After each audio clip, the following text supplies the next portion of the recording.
बहुत बढ़िया भाव आपको बुझेबे। मु खाली एतिकी कहबी आमे समस्ते ये आसचे गोटे दिन जीवा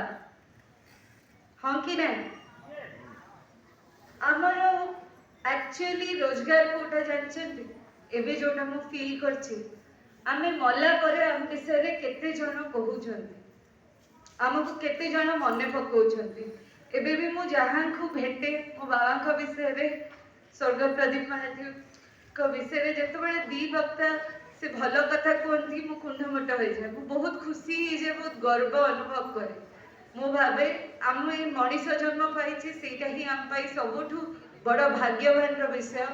आमे जहा कर परिया बधुए आउ को प्राणी कर परिबा तो आमे गोटे समाज सेवा करिया को गोटे पोजीशन दरकार नहीं गोटे पावर दरकार नहीं जोटा मु छोट बळु शिखी आछि आमे गोटे प्राणी रो भी सेवा कले सेटा समाज सेवा आमे आम एनवायरनमेंट रो सेवा कले भी समाज सेवा आमे आम पड़ोसी रो सेवा कले भी समाज सेवा आमे कहार भी गोटे सेवा कले समाज सेवा सो सबुदिन आमे जेतबेले आमे सोया को जाउछे गोटे थर भाबी कि देखिया आजी दिनटा मु कौन करछि whether I was satisfied as a human being or not. If we ask that question every day in the mirror, आमे